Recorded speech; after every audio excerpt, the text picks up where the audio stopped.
Hi everyone, we'll just let people get into the room and then we will make a start. So let's just give it a few minutes just to let everyone get settled in.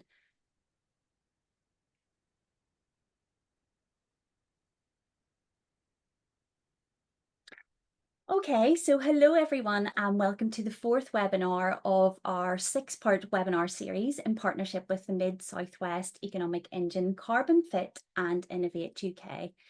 Before we start, can I just ask that everyone uses the Q&A function for any questions you have throughout the presentation, and there will be time for these questions to be answered at the end of the webinar. The webinar will also be sent to all the attendees once today's session is finished, so you can have that recording, which is great. So Ben, slide 2, that would be great. Today we will be covering the fourth topic of the series, engaging stakeholders, and this will be delivered by Carbon Fit's Head of Partnerships and Business Development, Ben Craig.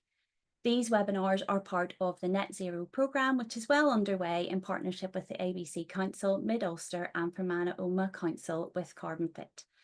The programme seeks to support micro enterprises and small and medium enterprises in 3 sectors in the Mid-Southwest region with their net zero ambitions. And these are advanced manufacturing and engineering, agri-food and construction.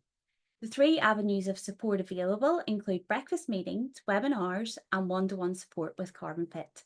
Phase 1 of the programme is now closed and phase 2 is underway. All of our business breakfast events are now over, but if you have any questions that you would like to discuss with the Carbon Fit team, please feel free to ask them in the Q&A session at the end of the webinar or via email to annemarie@carbonfit.online.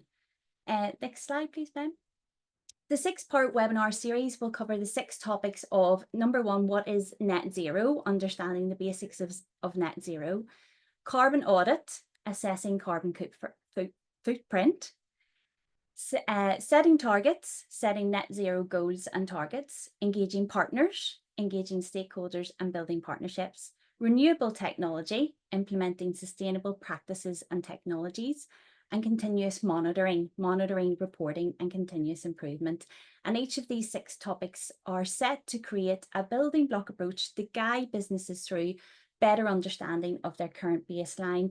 And this will give practical skills to help you measure and monitor a useful carbon reduction plan, but then can be utilised as part of the business sustainability ambitions and actions. So next slide there, Ben. There's lots to cover on the topic of engaging stakeholders, and today's webinar will cover a welcome to the programme, which we've already covered, a background to who is a stakeholder and why this is important, followed by some insight on building partnerships, steps to engagement, and then we'll go on through the workshop activities, which you can find in your workbook. We'll then have a break to hear from Leslie Orr from Camlin Group on what net zero means to their business, and then we'll follow with an interactive Q&A session at the end. And again, you will have opportunities to pop those questions into the Q&A box and we'll make our way through as many as we can. So Ben, I'm going to hand over to you and I will pop up later on with Leslie and some questions. Thank you so much, Michelle. Okay, we're going to get stuck straight in. Who is a stakeholder? Well, in short, a stakeholder is anyone who has an interest in your business, either because they can affect or will be affected by the outcome or process, and they will determine success or failure. Hence, they're vital to engage. So why is it so important? Well, particularly when it comes to sustainability and achieving your net zero goals. Firstly, to build trust and credibility. When your stakeholders, whether they're employees, customers, investors, or suppliers, see that your organization is genuinely committed to sustainability, it builds trust. And transparency about your goals and progress helps to establish credibility, which is essential in today's business landscape. People want to work with and buy from companies that are responsible and aligned with their values. Next, we have differentiation and competitive advantage. In an increasingly crowded market, engaging stakeholders effectively in your sustainability efforts can set you apart from the competition. So companies that take proactive steps to engage their supply chains, customers, and investors in their sustainability journeys often find themselves better positioned to win contracts, secure investment, and build long-term partnerships. It's no longer just a nice to have, it is a competitive necessity. Then there's stakeholder engagement and loyalty. When you bring your stakeholders into the conversation, especially around sustainability, you're not just keeping them informed, you're making them part of the journey. And this engagement fosters deeper loyalty, whether it's from customers who feel connected to your mission or employees who are proud to be part of an environmentally responsible organization. Loyal stakeholders are more likely to advocate for your brand and help drive your success. Finally, regulatory compliance and risk management. Regulations around sustainability, emissions, and corporate responsibility are becoming more stringent. By engaging your stakeholders, you can stay ahead of those changes, ensuring compliance and mitigating the risks. Proactively managing your sustainability efforts also reduces potential operational and financial risks that might come from non-compliance, such as fines or reputational damage. Continuing on from the importance of engaging stakeholders, let's now take a quick look at some of the benefits that this can bring to your organization. Firstly, it improves decision-making. When you involve stakeholders, you gain access to diverse perspectives, which can lead to better, more informed decisions, whether it's feedback from customers, insights from employees, or advice from partners. These contributions can help shape more effective sustainability strategies. Then there's enhanced trust. Regularly engaging with your stakeholders builds stronger relationships and increases trust. People are more likely to trust organizations that are transparent, inclusive, and consistently communicate their progress and challenges, particularly in areas as important as sustainability. Finally, risk management. When your stakeholders are on board with your sustainability initiatives, you're better positioned to identify and manage potential risks. This could be anything from regulatory changes to supply chain disruptions, and stakeholders can offer early warnings and help you navigate risks before they become larger issues. So how do we achieve these benefits? And there are 3 key takeaways to get it right. Regular communication is absolutely crucial. Keep your stakeholders informed and updated on progress, challenges, and plans. This transparency strengthens relationships and ensures that everyone is aligned with your sustainability goals. Involvement in planning is another really important factor. Bring your stakeholders into the planning process early. When they feel like they've had a say, they're more likely to support your initiatives and contribute to their success. And finally, having clear objectives is essential. Your stakeholders need to understand what you're trying to achieve. You need to be specific about your sustainability goals, your timelines, and how you'll measure success. This clarity fosters trust and ensures that everyone is working towards the same outcomes. By combining these methods, you can unlock the full benefits of engaging stakeholders and create a stronger, more sustainable business. Okay, 6 ways to build partnerships for success include: number 1, enhanced innovation and resources. Collaboration with or other organizations, including businesses, NGOs, and governmental bodies, can significantly enhance your brand's innovation and access to resources in sustainability efforts. Partnering allows for sharing of knowledge, expertise, and technology, and leads to more effective and efficient sustainability solutions. These partnerships can drive the development of new sustainable products, services, and practices, positioning your brand as an innovator in the industry. Number 2, amplified impact and brand reach. Building partnerships multiplies the impact of your sustainability initiatives by leveraging the strengths and networks of each partner. Collaborative efforts enable a larger scale and broader reach, making a more substantial positive impact on environmental issues. This amplification not only benefits the environment, but also enhances your brand's reputation as a leader in driving collective action towards sustainability. Consumers and stakeholders are more likely to support a brand that is seen as making significant difference through powerful alliances. Number 3, identifying and addressing skills gaps. When building partnerships, it's important to recognize where expertise or resources may be lacking.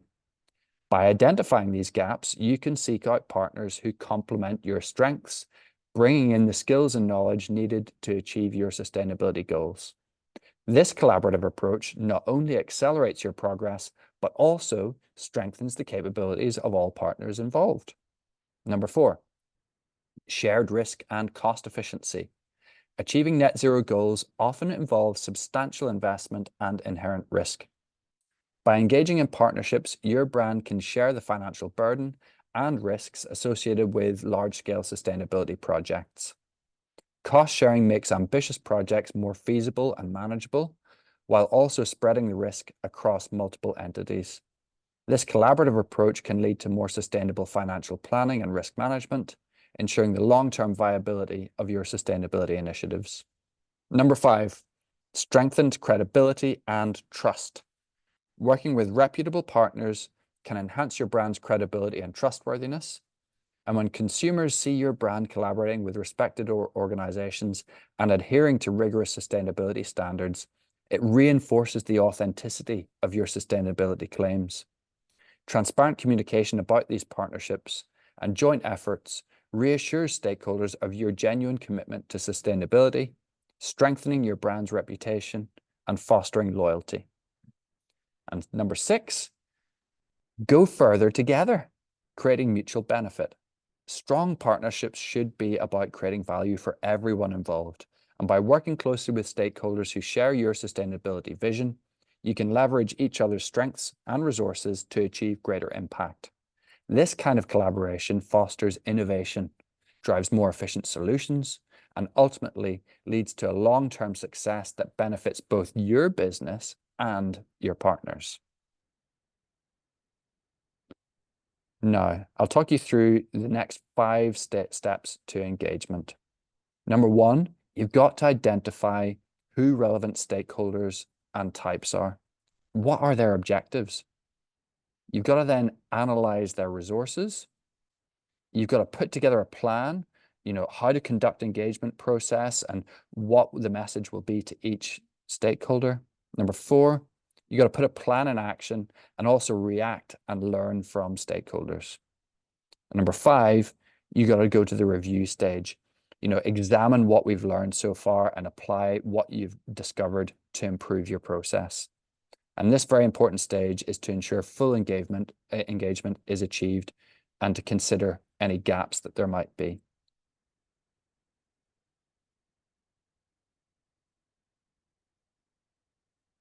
As we mentioned earlier, a stakeholder is anyone who has an interest in the project, either because they can affect or will be affected by the outcome or process.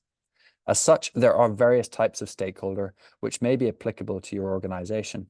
Some examples include employees, consumers, suppliers, investors, shareholders, and NGOs or non-governmental organizations. Now let's look at analyzing stakeholders. A study conducted by Cone Communications found that 74% of employees said that their job is more fulfilling when they're given the chance to make a positive impact on social and environmental issues. A third of them will actively seek to work for a company who is committed to net zero. This equals retention. Again, a study conducted by PwC found consumers are willing to pay 9.7% sustainability premiums, even as cost of living and inflationary concerns weigh in. This shows how consumers value sustainable efforts over financial benefits to themselves. Consumers are crucial to the long-term success of any business, and recent studies show that 66% of consumers will choose a green or eco-friendly brand over another. Investors seek green investment opportunities, and a study published by EY displayed how investors increasingly believe companies that perform well on ESG, which is environmental, social, and governance, are less risky, better positioned for the long term, and better prepared for uncertainty. All this shows just how important the thoughts and actions of stakeholders are to a business. Okay, so how are you going to plan how you're going to engage stakeholders. You need transparent communication. You're going to have to regularly share sustainability goals, progress, and challenges through reports, newsletters, and social media to keep stakeholders informed and involved. Stakeholder involvement.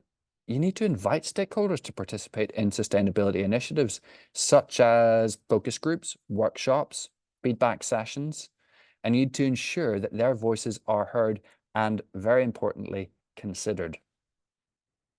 Lastly, educational programs. Providing training and resources to stakeholders, including employees, customers, and suppliers, to raise awareness and build capacity for sustainable practices. As you all well know, there's quite a lot of jargon associated with net zero, so really supporting your stakeholders to understand that is essential.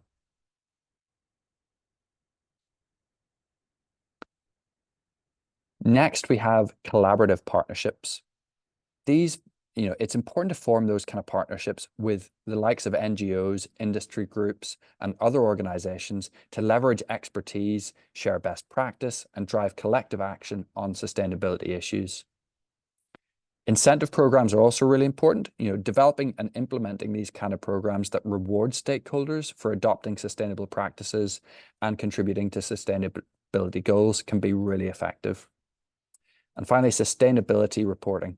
Publish transparent sustainability reports that outline achievements, what the metrics are, what the future plans are, and demonstrate accountability and help build trust.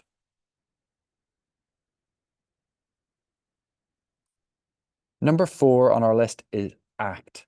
Sustainability champions are who you need. Establish a network of sustainability champions across different departments who can lead by example, promote sustainable practices, and encourage their colleagues to participate in sustainability initiatives. Bring in inclusive decision-making, involving those employees in the decision-making process for sustainability projects. You can do this by seeking their input, feedback, and ideas through surveys, suggestion boxes, and brainstorming sessions, and ensure that they feel valued and invested in the outcomes. Number 5, we have strategies for effective collaboration. You've got to identify the common goals. Partner with organizations, businesses, and NGOs that share similar sustainability goals and values to you. Understand clearly what your mutual objectives are to ensure alignment and focus on the shared outcomes. You can leverage diverse expertise by doing this. Collaborate with partners who bring different skills, knowledge, and resources to the table. And this diversity can really drive innovation and more comprehensive solutions to sustainability challenges. Establish clear communication channels. Set up regular meetings, reports, and communication platforms to ensure transparency, build trust, and keep all partners informed and engaged throughout the collaboration. And next, joint project development. Co-create projects and initiatives that leverage the strengths of each partner. Define those roles and responsibilities clearly to maximize the impact and efficiency of collaborative efforts. Number 5, review.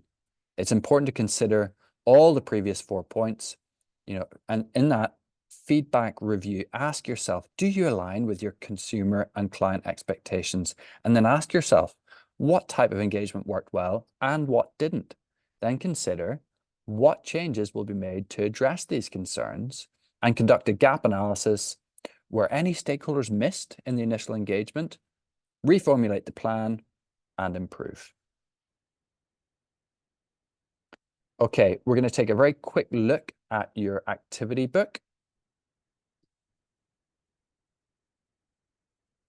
You should have all received workshops yesterday.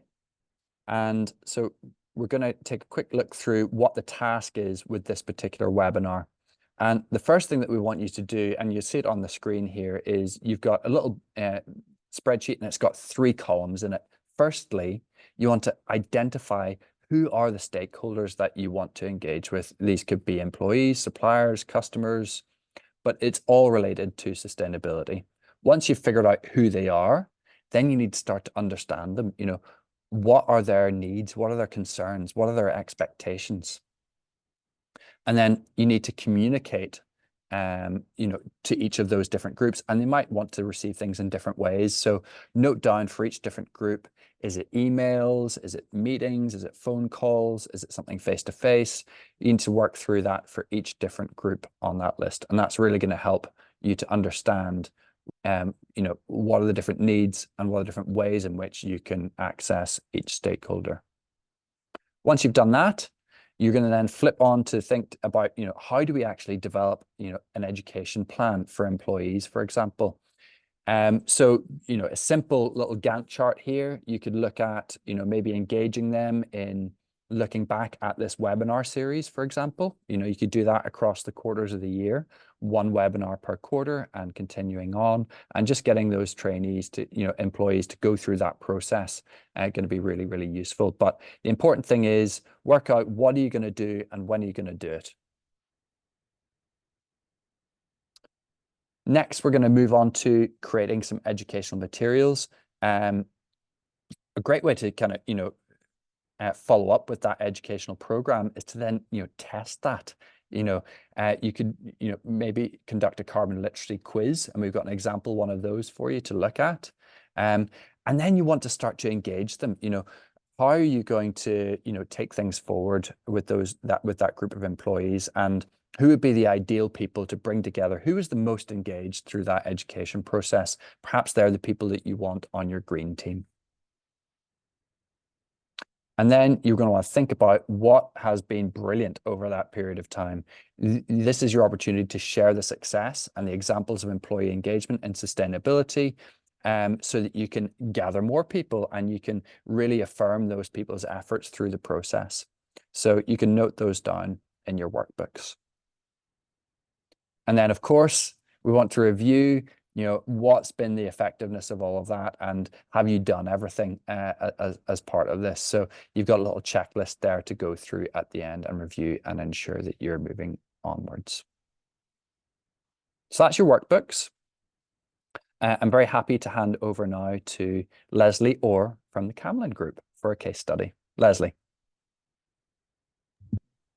Hi, Leslie. Thank you so much, Ben. That was very insightful. And if you've any questions for Ben following that great presentation, do feel free to put them in the Q&A chat and we will get to them at the end. So now we move on to our sustainability spotlight with Leslie Orr from Camlin Group. And Leslie, welcome today, and I hope you don't mind. I've got some spotlight questions to ask you, and I'm sure everyone will be looking forward to hearing just your thoughts and on those questions, if that's okay.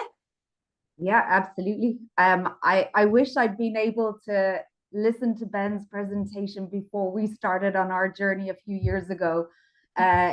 It's really interesting to see the process mapped out like this. You can start to see, we didn't do that and we didn't do that, So yes, very happy to share our experience today, and thank you for the invitation.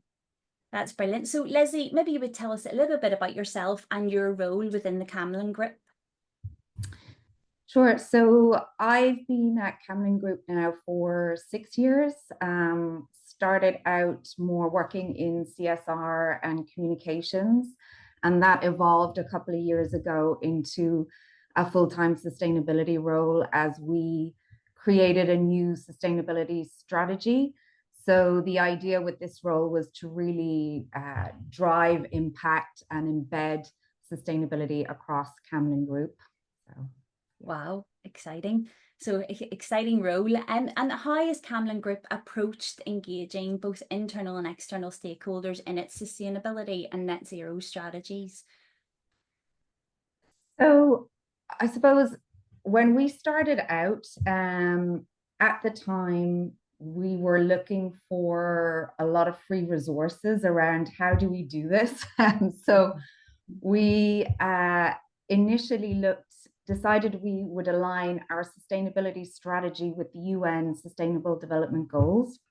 So I don't know if people on the webinar today are familiar with the UN SDGs, which are a set of 17 global goals defined to drive sustainable development by 2030. And on the UN SDG Compass website, they have a tool for creating your sustainability strategy. So we use this, it's a step-by-step guide. It was available online. And as part of that process, they really encourage you to engage stakeholders from the beginning. As Ben sort of laid out in his presentation, they ask you to write down who are your stakeholders, engage with them. We created interviews with our customers. We had some focus group sessions as well. Initially, we just looked at customers and employees, so external, internal. So that ensured that when we looked at we did a materiality assessment, which maps out all of your UN Sustainable Development Goals and looks at the impact on your business mapped against the impact for your stakeholders. And it then is a nice little matrix where you can identify where you should prioritize your focus and your action. So whatever is really important to you as a business, as well as important to your stakeholders, is where you want to focus a lot of your attention. So we were lucky enough to include that focus from the beginning within our strategic planning, if you like. And then since then, we continue the communication. We embed sustainability into all of our communications planning. And yeah, I think I can go into more detail on some of that afterwards, but I don't know if that gives you an indication of how we approached it from the beginning in any case. No, that's perfect. And again, just a call out if anyone does have any questions or, want to ask anything a little bit more on depth on Leslie's answer there, just do pop them into the Q&A. So what have been the most effective methods for getting buy-in with your key stakeholders, particularly those who might not have initially prioritized sustainability, Leslie? Yeah, I think this really boils back to some of the issues that Ben raised in terms of understanding what the drivers are around sustainability. Depending on who your audience is and which stakeholder, there's multiple motivations. For sure, the social and environmental impact was a big one for our employees, especially young employees, and Ben referred to this point in his presentation as well. But it was one of the number one, when we interviewed new hires, that was their one reason for coming, was our values and sustainability agenda. So that was a big motivator in terms of employee engagement. But depending who it is, certainly, it may be the cost efficiencies, doing more with less, energy efficiency and energy cost savings you can make. If you're talking to your accountants and finance department, that may be the priority. For us, the customer alignment piece was really important. At Camlin Group, we're heavily involved in working with energy networks to support the grid of the future. So, our work is all around enabling a net zero grid that never fails and supporting our customers in doing that. So that for us we didn't have to work hard to engage them on that side. So yeah, I think there's just understanding who your audience is and what is driving them. Again, risk mitigation, if it's your compliance department, that's good. That's a huge one. The regulatory frameworks are changing, and especially for SMEs now, it's going to become there's a lot more regulatory compliance coming in the next couple of years. So it's future-proofing your business. If it's going out to banks, you want to stress there's a lot of benefits to being able to transparently demonstrate your ESG commitments. So yeah, it's varied. It's knowing your audience and understanding what the motivations are across those different audiences and stakeholders. Thank you so much. And can you share any examples of how Camlin has aligned its net zero goals with the broader business objectives to engage those stakeholders more effectively? It's kind of the next step, isn't it? Yeah, and I think that's a really big one. That's certainly one that we've been working on in the last 18, 24 months more so. When we started, it was very much outside of regular operations, I would say. And so our priority is now being how to embed that so that it's almost business as usual. So I think that first way you can do that in terms of external stakeholders is signing up or aligning whatever you're doing to best practice and international frameworks. For us, that was signing up to the Science Based Targets Initiative. That spoke to our customers, and it really demonstrated that sort of we were being transparent. We engaged Carbon Fit as a partner to work with us. That was our gap was around our carbon reporting, so we needed to fill a gap. So we created a partnership with Carbon Fit, which has been incredibly positive. And I suppose also it's the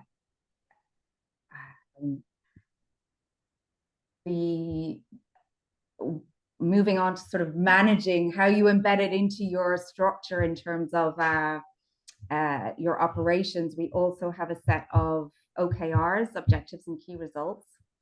So we have company-wide objectives where sustainability is consistently integrated. Our net zero agenda is there. So it's a transparent objective across the company. And we can see how each and every department contributes to that and is driving progress. We break it down quarter by quarter. So it's sort of embedded into the management as well internally across our operations.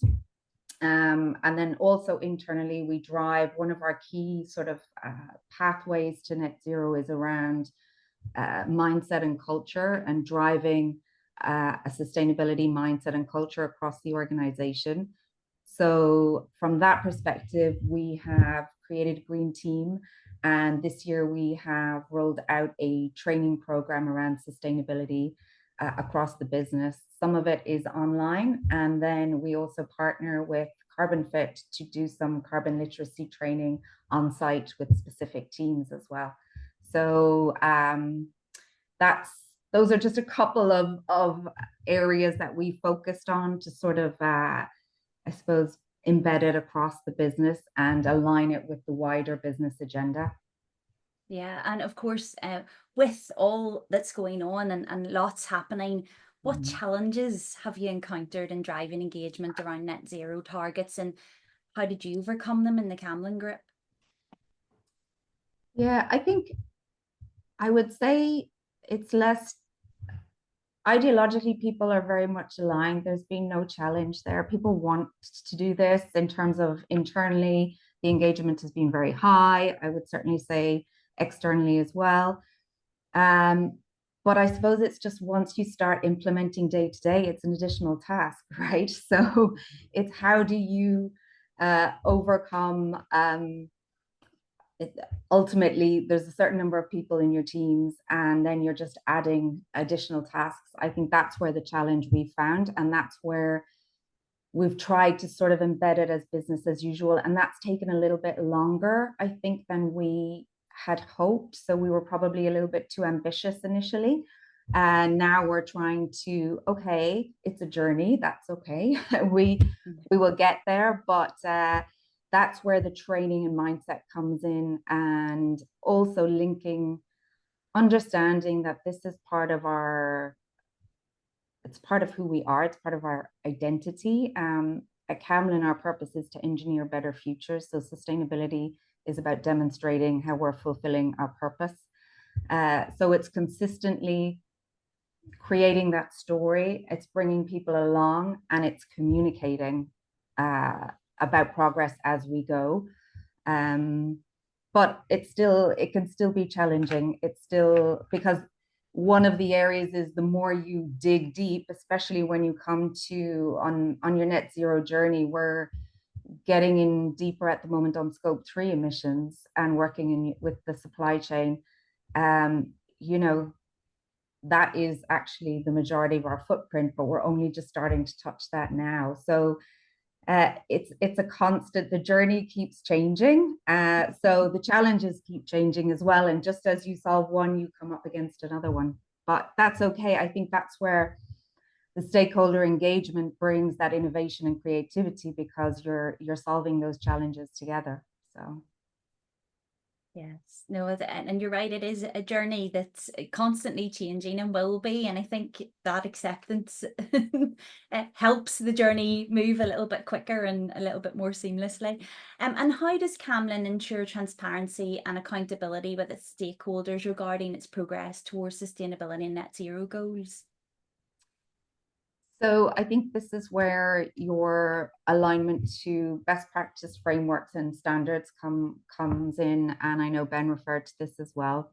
So we are aligned to science-based targets. So we've made net zero commitment by 2040 in scope 1 and 2, and a reduction by 50% by 2030.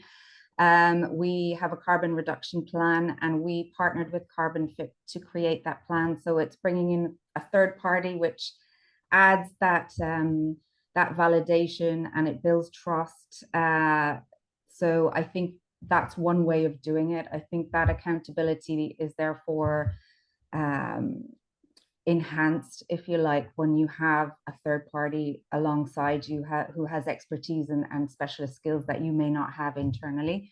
So that's the route we've chosen. Also, we signed up to the UN Global Compact, which we have to report yearly on. So there's multiple ways that you can create or sign up to different standards and frameworks. You can also be assessed on other platforms. We do a yearly assessment on an EcoVadis platform as well.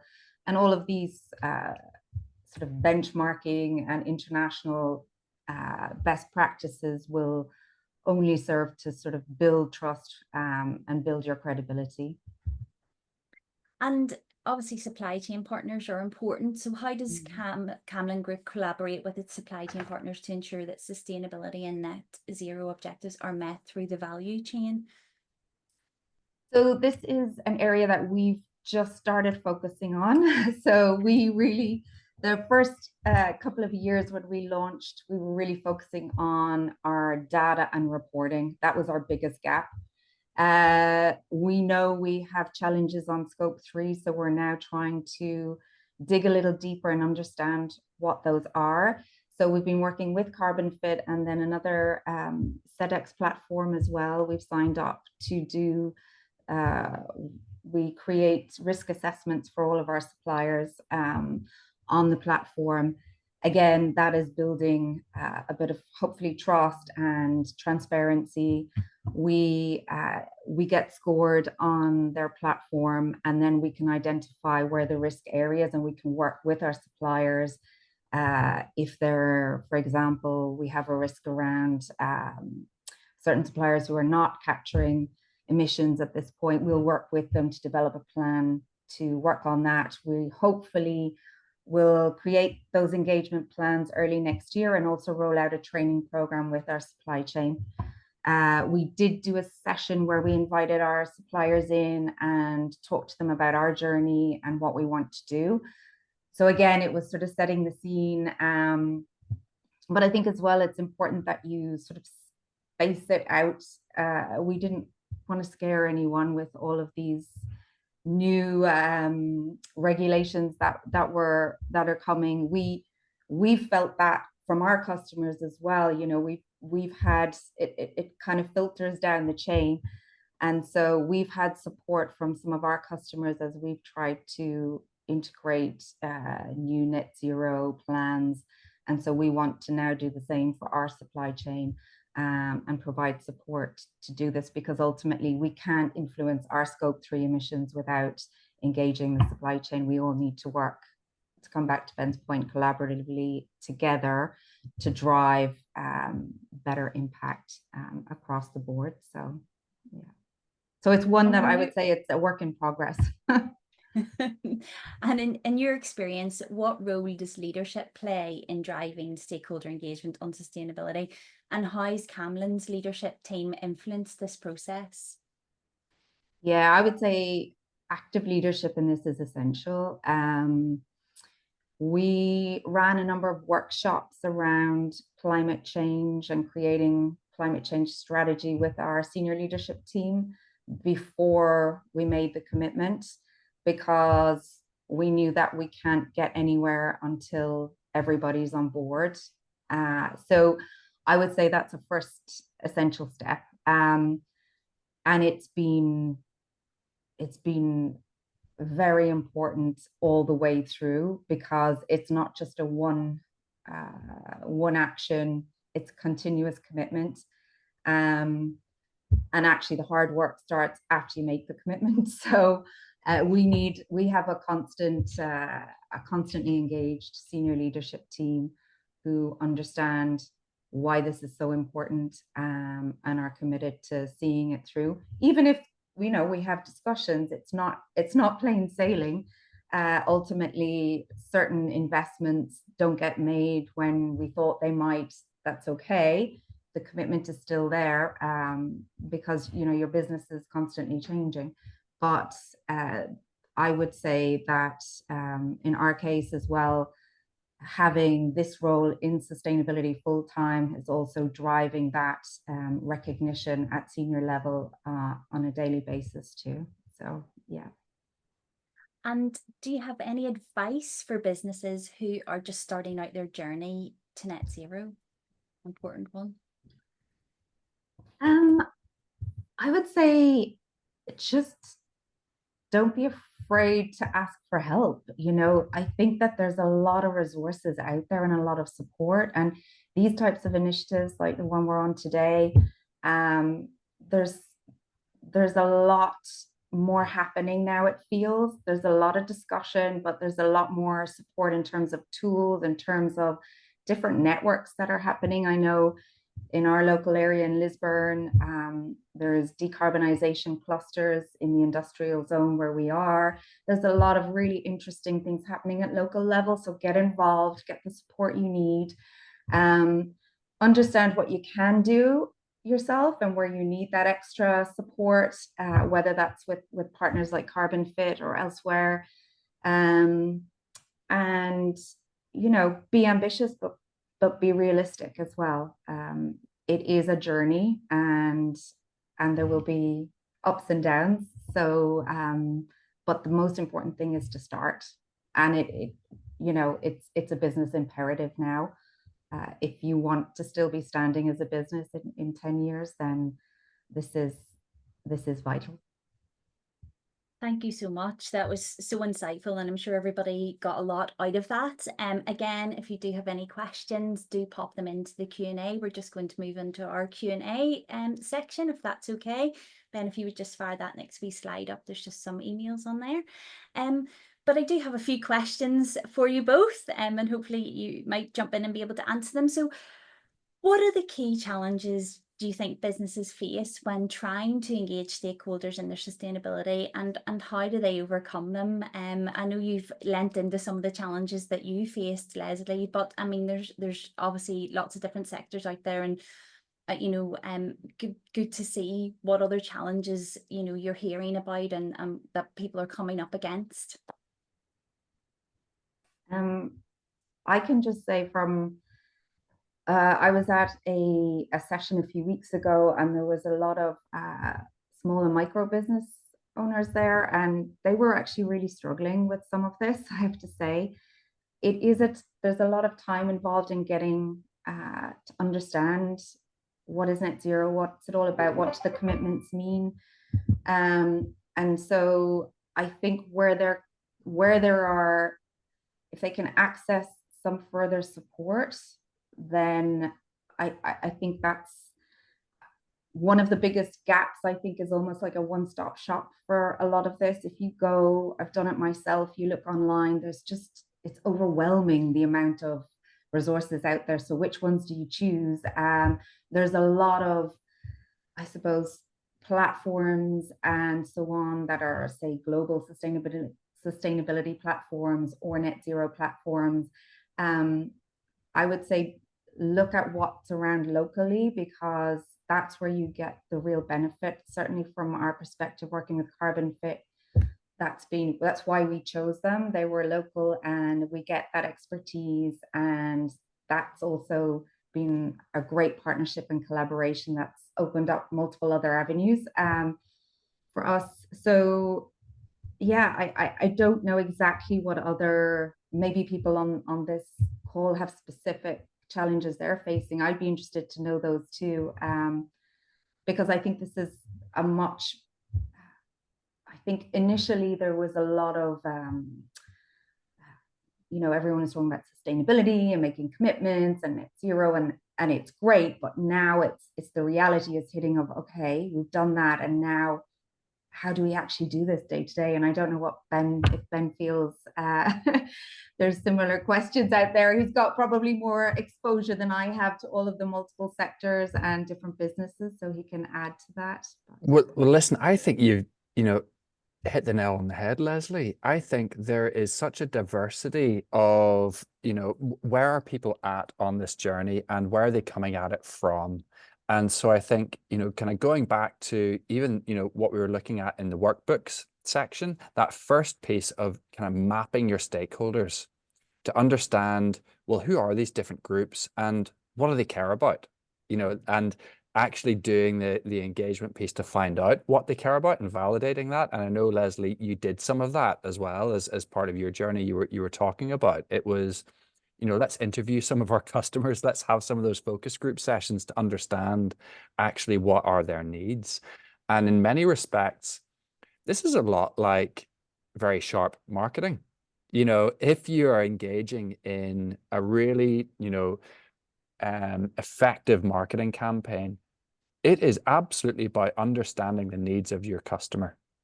And it is applying that same logic here across the various different stakeholder groups that there are. And it really is from the top to the bottom, and everything in between. So it is, what do the shareholders care about?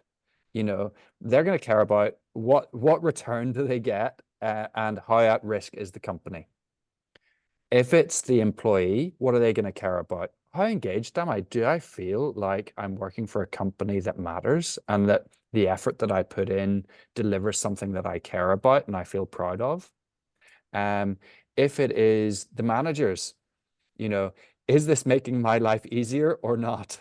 Can I report more efficiently, more effectively? Am I able to meet those internal targets around efficiency? And similarly at that C-suite level, are they able to report effectively to the board and communicate, listen, here's the value that we are creating, across carbon reduction, cost efficiency, employee engagement and retention, meeting those needs on, the legislative requirements and mitigating risk along against that, or able to access cheaper finance with the bank because we can provide this data now and we're able to transparently, build trust with out there in the world around this. And I think that's understanding that landscape as it relates to your specific business, because if you're a very small business and you've got, 2 employees or something, you're having that conversation directly with each other, and you don't have a board and you don't have, all these other but you have customers and your customers are going to care, and say you're an agri-food and you want to sell to a supermarket. Well, you are the scope 3 emissions of that supermarket. So if you want entry into that, something that they're going to care about is, can you tell us what your commitment to net zero is and what your carbon footprint is?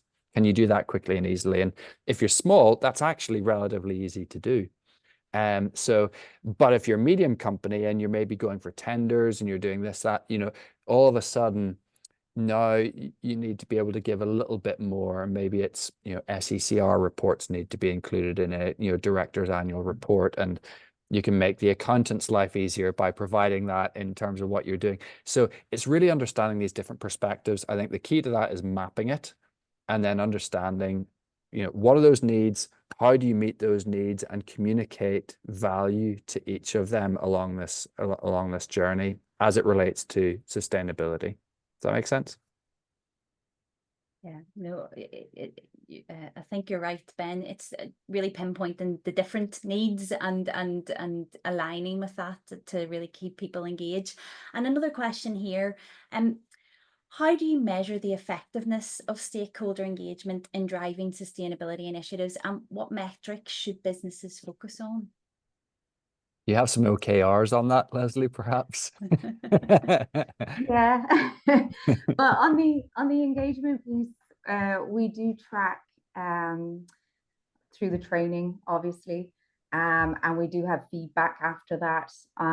So we're tracking some of that. We also obviously track in terms of customers too. We have customer surveys that go out regularly, and this is part of where you start embedding sustainability and net zero in the day-to-day. So we kind of do a bit of a mainstreaming around, well, what have we got that's already there that we can start actually just including this as an additional piece. So those are some metrics that we use around the engagement. I'm sure there are multiple ways you can do it, again, depending on how big you are, how small you are. So we certainly didn't do that when we were a smaller business, and that is something that we have now started as part of we have a range of KPIs that we track across ESG that goes into a quarterly report to our senior team as well. And some of that is around the sustainability training program. So that's one way of doing it for sure. Sure. From my perspective, this can be a range of different things. It could be, a metric might be cost and carbon savings, and looking at, what's the efficiency been to the business over a particular time. Perhaps you install smart meters and you understand, okay, we're heating that warehouse building to 30 degrees at 4 o'clock in the morning and nobody's there. Why do we need to do that? And and understanding, well, if we dial that back, we can then see in real time, we have just reduced our costs and our carbon simultaneously and created that efficiency to drive the business on its net zero journey. So things like that are really useful. But I also think when it comes to stakeholder engagement, that's not, at the board level and seeing those profitability things, it is about, maybe thinking about how do you engage that value chain that Leslie's engaged with. And it's really, what's your rate of progression from one bucket being not engaged at all, second bucket, they're learning about it, they're starting to measure their carbon footprint, they're thinking about making a net zero commitment, and third bucket, they know about it, they're reporting on their carbon emissions, and they've made a net zero commitment. And if the goal is by 2030 you've engaged 80% of your supply chain and 80% of them are now in bucket 3, then you've got a timeline to track that progression, and you'll be able to see what is the rate at which companies are progressing, how many are we able to engage with over a given amount of time, can we ramp that up? Is it those kind of early engagement sessions that Leslie talked about, where how many people were we actually able to gather in one place to talk about our sustainability journey? How many attended? How many did we invite? And then, looking forwards to, well, how many bums did we get on seats for an education program? And then how many progressed from that into the thing? So what's the fall off rate and what's the commitment rate and so on. So I think tracking that, and there's that old adage, what isn't measured isn't managed. And so really kind of working that management system through is, I think, key to understanding what's the success of it all. I think we've got time just for one more question, if that's okay, Ben and Leslie. What role do you think transparency plays in engaging stakeholders, and how can businesses ensure that they're being open and clear about their sustainability efforts and progress?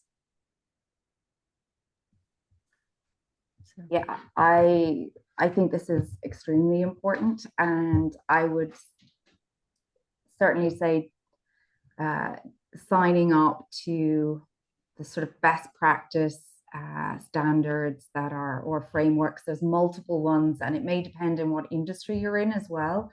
It depends on certainly in our case, we asked our customers, we looked at what they were requiring before we chose. We used to make every year a disclosure to CDP, Carbon Disclosure Project, which then evolved into science-based targets for our customers. So that's the first sort of commitment. And then it's about ensuring that, in our case, I said we worked with Carbon Fit to help with our carbon accounting and ensure that we were doing that in the best way possible and creating a program to improve, because that was certainly, when we did it the first time, we had major data challenges. We were missing data. We didn't know, we didn't have a proper system in place. So our first year was really about improving data and transparency on our reporting. And it's also really critical to not just to drive engagement, but also to understand where your gaps are and where you can actually make the most impact. If you're not sure where your emissions are really coming from, then you can't do much about it, or you will have limited impact, shall we say. So I think that's really important, and I think reputationally as well, that was really important for us, that even if it took a little bit more time, it's worth doing and doing properly in order to build that trust and to be transparent about where you are. We certainly don't want any greenwashing, which we've seen happen in other companies. So being clear about what we want to do and how we want to get there was really important to us. Leslie, again, knocking it right on the head there. And avoiding greenwashing. It takes years to build trust, and it takes seconds to lose it. And I think that's where transparency comes in. And sharing what hasn't worked as well as what has worked, because this is a journey into the unknown to some degree. I don't think anybody's fully got to net zero yet in scope 1, 2, and 3. So there is a process that people are going through, and you're going to try things as part of that process that will work, and you're going to try some things that won't work. And that's the process of innovation. That's how we learn, that's how we grow, and that's how we do things. And I think that a really important part of that transparency and building that trust is being clear about, listen, we thought this was going to have this effect. We were going to install this, and listen, it just didn't work for us because X, Y, and Z. And now that set us back on our target, but we're now going to do this to try and rectify that. And we're engaging with blah, blah, blah. But I think, being really clear about that and sharing those lessons along the way helps others not to make those same mistakes as well. And that's part of stakeholder engagement too. It is, who are those industry partners, those NGO partners that you can really build along that journey. And it just speaks to the credibility piece. Nobody's perfect. And so if you paint, it's just all perfect, there's a veneer there that people start to get a little skeptical around, and social media is prolific. So you can get torn down right and quick. And so I think, being able to back up what you say with some data, Leslie also mentioned there is a deluge of new regulation coming down the track. And there is one of those which is called CSRDDD, or Corporate Sustainability Reporting Due Diligence Directive, if you are up for the mouthful. And that really means that when you are reporting on your carbon data, or in fact across all of your ESG principles and what you're doing, you need to be able to back it up. You need to be able to say, listen, here is why we say what we're saying, and here is the audit trail, a digital audit trail associated with that. And so that is going to be audited. It is going to be checked, and those that aren't complying and are greenwashing are going to get caught out, and they're going to get fined as part of that, as well as the reputational risk challenge across the media that you might find with all of that too. So transparency, absolutely crucial, from the employee right the way through to the customer, the investor, and everywhere in between. Thank you so much, Ben and Leslie. And we're going to wrap up, if that's okay. Ben, if you would just pop up that wee survey at the end, that would be brilliant.